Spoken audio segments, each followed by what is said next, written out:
المكتب التعاوني للدعوة والإرشاد وتوعية الجاليات بأبها.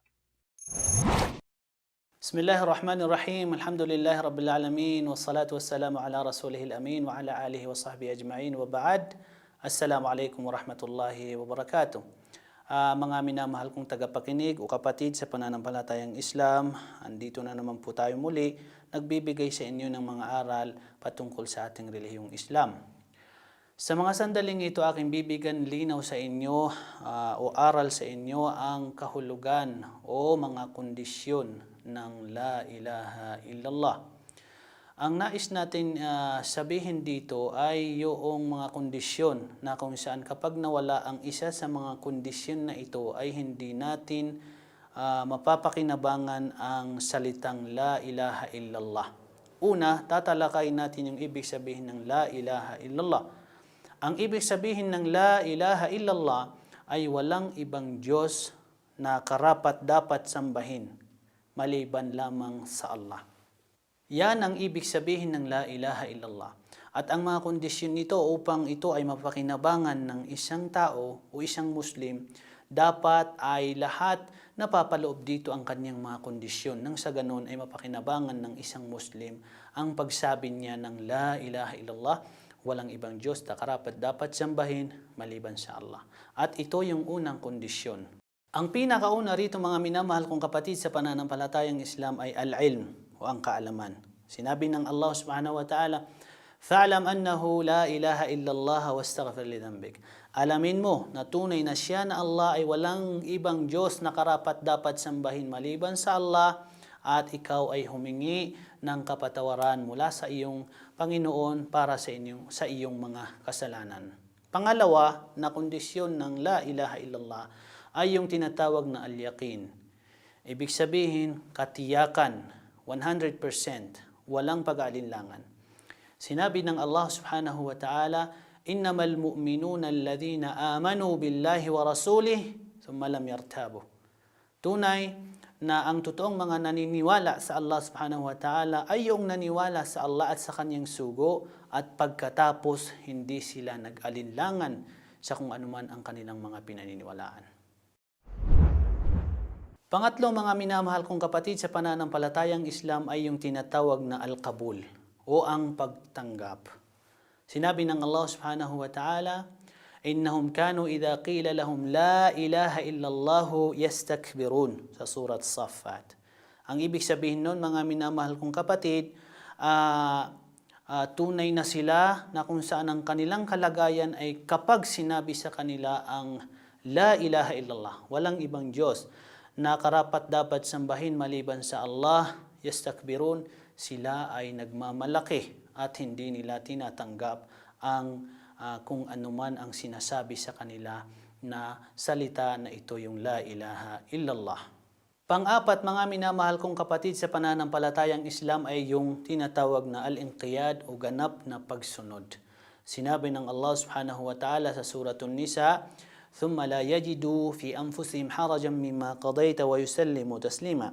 At pagkatapos wala silang natatagpuan na paghihirap sa kanilang mga damdamin pagkatapos nilang marinig ang hatol na nagmula sa iyo at sila ay ganap na buong loob, buong puso na sumusunod sa kung anuman ang ibinigay mo na hatol sa kanila. So sila ay buong pusong sumusunod. Sila ay ganap na sumusunod sa kung anuman ang iyong mga hatol sa kanila o Muhammad.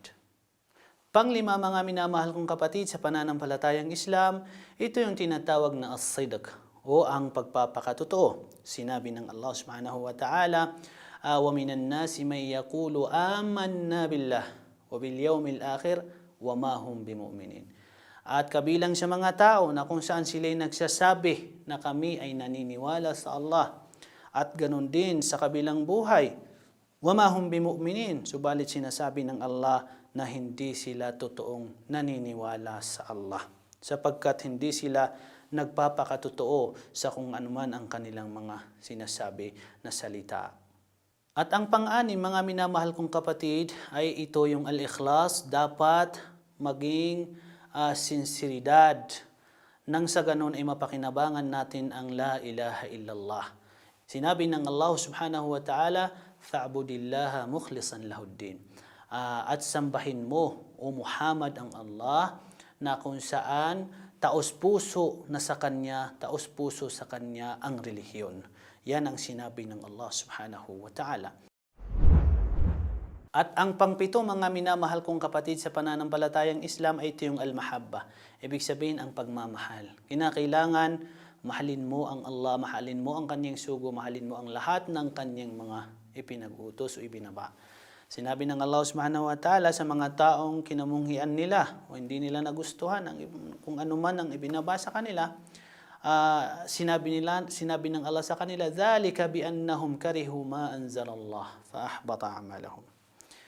Dahil katotohanan sila ay hindi nila nagustuhan ang kung ano man ang ibinaba sa kanila ng mga kautusan. Kaya naman nasira ang kanilang mga gawain. So dapat mahalin mo ang Allah, Kanyang sugo, at kung ano man ang naiparating ng Kanyang sugo na si Muhammad. At bilang panghuli, mga minamahal kong kapatid, ito na yung al-kufru bima yu'bad min dunillah, ang itakwil mo ang lahat ng mga sinasamba na bukod sa Allah subhanahu wa ta'ala. Dapat itakwil yan.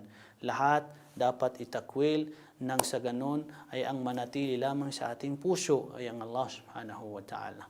Sinabi ng Allah subhanahu wa ta'ala, فَمَنْ يَكْفُرْ بِالطَّاغُوتِ وَيُؤْمِنْ بِاللَّهِ فَقَدْ اسْتَمْسَكَ بِالْعُرْوَةِ الْوُثْقَى لَا انْفِصَامَ لَهَا. Sinabi ng Allah subhanahu wa ta'ala, ang sino man ang itakwil niya ang lahat ng mga sinasamba na kung saan ginusto nila na sila'y masamba, sinasamba bukod sa Allah o alalong baga si Iblis, at naniwala sa Allah, tunay na nahawakan niya ang napaka malakas na lubid, na matibay na lubid, na ito na yung Islam, ito na yung la ilaha illallah, at lam fisama laha, hinding-hindi ito mapuputol hanggang sa siya ay makapasok sa paraiso ng Allah subhanahu wa ta'ala.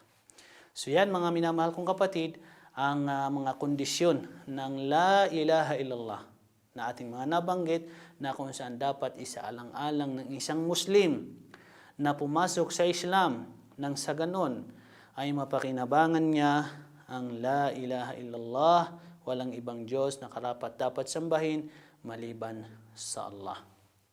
So hanggang dito na lamang, mga minamahal kong kapatid, sa pananampalatayang Islam. Nawa ay nakapagbigay tayo ng dulot o nakapulot tayo ng aral sa kung ano man ang ating naging diskusyon. Hanggang sa muli, Assalamualaikum warahmatullahi wabarakatuh. ونحمل هم هذه الجاليات بآيات الكتاب البينات بها كم أبصروا سبل النجاة فضجوا بالشهادة ناطقين